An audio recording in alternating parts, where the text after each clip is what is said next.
आज है 8 मार्च 2024 दिन शुक्रवार। Welcome back to clean news UP. चलिए देखते हैं उत्तर प्रदेश की 25 फटाफट बड़ी खबरों को। यूपी बोर्ड ड्यूटी देने वाले शिक्षकों को मिली खुशखबरी, मिलेगा 5 साल का बकाया, बजट आवंटित। यूपी बोर्ड परीक्षा ड्यूटी के पारिश्रमिक की कई साल से मांग कर रहे शिक्षकों के लिए अच्छी खबर है। उनको वर्तमान सत्र का मेहनताना तो समय से मिलेगा ही, पिछले 4 साल का बकाया भी जल्द मिल जाएगा। सरकार ने 5 साल के पारिश्रमिक भुगतान के लिए धनराशि जारी करने के आदेश दिए हैं। अब बिना लेट फीस के 31 मार्च तक करें अप्लाई, आगे बढ़ी आवेदन करने की आखिरी तारीख। Uttar Pradesh bachelor in education joint entrance examination 2024 के लिए आवेदन करने की लास्ट डेट आगे बढ़ा दी गई। वे कैंडिडेट्स जो किसी वजह से अब तक फॉर्म न भर पाए हों, इस मौके का फायदा उठा सकते हैं। यूपी बीएड जेईई 2024 के लिए अब 31 मार्च 2024 तक फॉर्म भरा जा सकता है। राशन के लिए आपके मोबाइल पर आएगा मैसेज, आकर ले जाइए, नई पहल शुरू।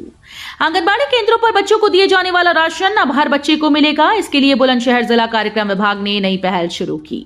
बच्चों के अभिभावकों के मोबाइल पर अब मैसेज पहुंचेगा कि उनका राशन आ गया है। जिले में ये प्रोजेक्ट शुरू हो चुका है और लगभग सभी अभिभावकों के पास मैसेज भी पहुंच रहा है। यूपी में 13,000 अवैध मदरसे बंद करने की सिफारिश, एसआईटी ने सरकार को सौंपी रिपोर्ट। यूपी में अवैध मदरसों की जांच कर रही एसआईटी ने अपनी रिपोर्ट यूपी सरकार को सौंप दी है। एसआईटी ने करीब 13,000 अवैध मदरसों को बंद करने की सिफारिश की।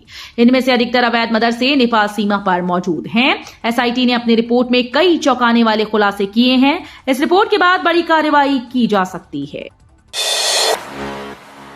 यूपी रोडवेज की नई पॉलिसी। उत्तर प्रदेश राज्य सड़क परिवहन निगम अब उत्तर प्रदेश में नई पॉलिसी लाने जा रहा है। उत्तर प्रदेश में यह पॉलिसी नई अनुबंध नीति के लिए होगी। इसके तहत उत्तर प्रदेश रोडवेज ने अहम परिवर्तन किया। उत्तर प्रदेश के परिवहन मंत्री दयाशंकर सिंह ने इस संबंध में दिशा निर्देश जारी कर दिए हैं। 9,000 से अधिक कुशल श्रमिक जाएंगे इजराइल, द्वितीय चरण में 4,121 का हुआ चयन। योगी सरकार प्रदेश के कुशल कामगारों व श्रमिकों को विदेशों में भी रोजगार के अवसर उपलब्ध करा रही है। इजराइल में नव निर्माण कार्य के लिए प्रदेश के श्रमिकों को चयनित कर भेजा जा रहा है। प्रथम चरण में 5,087 और दूसरे चरण में 4,121 श्रमिकों को इजराइल में सेवायोजित किए जाने हेतु चयनित किया गया है।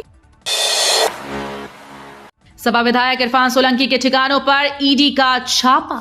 कानपुर की सीसामऊ सीट से सपा विधायक इरफान सोलंकी के 6 ठिकानों पर प्रवर्तन निदेशालय ने बृहस्पतिवार को छापा मारा है, जिसमें करीब 50 करोड़ रुपए की काली कमाई के सुराग मिले। इरफान सोलंकी का कानपुर में 10 करोड़ रुपए का मकान और मुंबई के बांद्रा इलाके में 5 करोड़ के फ्लैट की भी जांच हो रही है। यूपी में गन्ने से गुड़ और चीनी के साथ बनेगा पीने का पानी, शहर में लगा प्लांट। गन्ने से चीनी और गुड़ बनाना आम बात है, पर गन्ने से शुद्ध पेयजल बनेगा। इसे लखीमपुर के खमरिया में जुआरी इंडस्ट्रीज की गोविंद शुगर मिल एरा ने इस पर काम शुरू कर दिया है। मिल प्रबंधन का मानना है कि गन्ने से निकले पानी का शोधन करके उसे सामान्य पेयजल से ज्यादा गुणवत्ता परक बनाया जा रहा है। एरा चीनी मिल ने गन्ने के पानी को शुद्ध करने के लिए करीब 5 करोड़ रुपए की लागत से प्लांट लगाया है। 42,000 करोड़ से आधुनिक की जाएगी यूपी की बिजली व्यवस्था। उत्तर प्रदेश पावर कॉर्पोरेशन प्रबंधन ने यूपी में बिजली व्यवस्था के आधुनिकीकरण के लिए 42,968 करोड़ 55 लाख रुपए की वृहद कार्य योजना तैयार कर स्वीकृति के लिए भारत सरकार को भेजा है। केंद्र की रिवैम्प्ड डिस्ट्रीब्यूशन सेक्टर स्कीम से यह धनराशि मांगी गई। प्रस्तावित योजना में शहरों में विद्युत तारों को अंडरग्राउंड करने, नए उपकेंद्र व ट्रांसफार्मर स्थापित किए जाने के साथ ही अन्य कार्य किए जाएंगे। योगी सरकार छोटे शहरों में करने जा रही है काम, ई चार्जिंग की सुविधा। राज्य सरकार बड़े शहरों के तर्ज पर छोटे शहरों का भी सुनियोजित विकास कराने जा रही है। जरूरत के आधार पर इलेक्ट्रिक बसेस और चार्जिंग स्टेशन की व्यवस्था करानी जा रही है। नगर विकास विभाग ने इसके लिए विश्व संसाधन संस्थान से करार किया है। संगम की तरह अयोध्या में सरयू तट पर भी होगा कल्पवास, संत महंतों ने किया प्रस्ताव।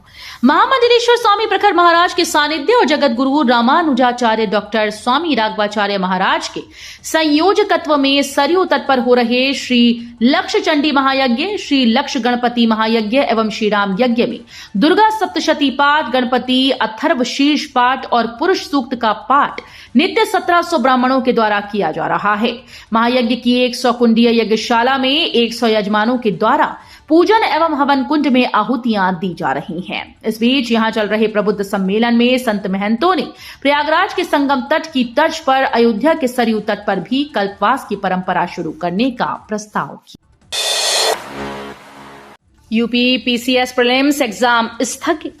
उत्तर प्रदेश लोक सेवा आयोग की ओर से 17 मार्च को होने वाली सम्मिलित राज्य प्रवर अधीनस्थ सेवा 2024 प्रीलिम्स परीक्षा को स्थगित कर दिया गया है। अब इस एग्जाम का आयोजन जुलाई में किया जाएगा। आरओ या आरओ भर्ती परीक्षा को निरस्त करने की मांग करने वाले उम्मीदवार पीसीएस प्रारंभिक एग्जाम की डेट आगे बढ़ाने की मांग कर रही थी। सीएम योगी ने किया ऐलान, आगरा फोर्ट मेट्रो स्टेशन का बदला नाम डॉक्टर भीमराव अंबेडकर के नाम पर होगा। उत्तर प्रदेश के आगरा में बृहस्पतिवार को भारतीय जनता पार्टी की तरफ से अनुसूचित वर्ग महासम्मेलन का आयोजन हुआ। कोठी मीना बाजार मैदान में हुए इस सम्मेलन में आए सीएम योगी आदित्यनाथ ने फोर्ट मेट्रो स्टेशन के नाम में बदलाव की घोषणा कर दी है। आगरा फोर्ट मेट्रो स्टेशन का नाम बदलकर doctor Bhimrao Ambedkar metro station कर दिया गया है। केडी सिंह बाबू की हवेली नीलामी स्थगित, 15 मार्च को होगी सुनवाई। प्रपौत्र प्रपौत्री की अर्जी पर अदालत का फैसला। हॉकी के मशहूर अंतर्राष्ट्रीय खिलाड़ी केडी सिंह बाबू की हवेली की 11 मार्च को होने वाली नीलामी फिलहाल स्थगित कर दी गई है। 2 अन्य वारिसजनों की अर्जी पर सुनवाई करते हुए अदालत अब इसे लेकर 15 मार्च को सुनवाई करेगी, जिसमें दोनों वारिसान अपना पक्ष रखेंगे।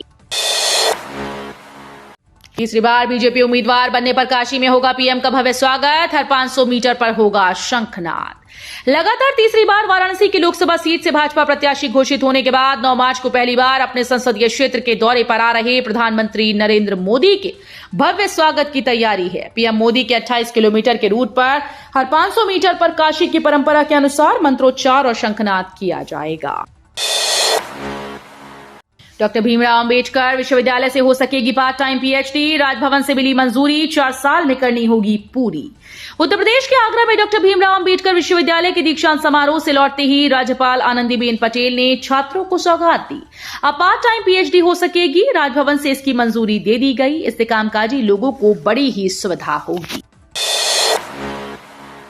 भाजपा अनुसूचित वर्ग महासम्मेलन। उत्तर प्रदेश के आगरा में बृहस्पतिवार को भाजपा अनुसूचित वर्ग महासम्मेलन का आयोजन किया जा रहा है। ये महासम्मेलन कोठी मीना बाजार के मैदान में होगा। इसमें शामिल होने के लिए मुख्यमंत्री योगी आदित्यनाथ पहुंचेंगे। वो 124 विकास परियोजनाओं का लोकार्पण और शिलान्यास करेंगे। कैराना लोकसभा सीट पर दिलचस्प होगा मुकाबला। तीसरी बार आमने सामने हसन परिवार और प्रदीप चौधरी। कैराना का हसन परिवार और भाजपा के प्रदीप चौधरी तीसरी बार चुनाव में आमने सामने होंगे। इस बार कैराना लोकसभा सीट पर भाजपा के प्रदीप चौधरी का सपा प्रत्याशी हसन परिवार की बेटी इकरा हसन से कड़ा मुकाबला होगा। फ्लैशबैक की अगर बात करें तो वर्ष 2012 में गंगोह विधानसभा सीट पर कांग्रेस प्रत्याशी के रूप में प्रदीप चौधरी चुनाव मैदान में उतरे थे। सपा मुरादाबाद मंडल के प्रत्याशियों की हफ्ते भर में जारी करेगी सूची। संभल में अखिलेश का नेताओं के साथ मंथन। सपा के राष्ट्रीय अध्यक्ष अखिलेश यादव ने संभल दौरे पर पार्टी के वरिष्ठ नेताओं से गुफ्तगू की। साथ ही चुनाव की तैयारी बूथ स्तर तक कराने के निर्देश दिए। उन्होंने पार्टी के पदाधिकारियों को संकेत दिए कि 13 मार्च तक मंडल के प्रत्याशियों की घोषणा हो जाएगी। सपा के राष्ट्रीय अध्यक्ष अखिलेश यादव के संभल आने पर पश्चिमी उत्तर प्रदेश के काफी संख्या में नेता मौजूद रहे। 1 साल के लिए बढ़ाई गई एलपीजी सिलेंडर पर 300 रुपए की सब्सिडी।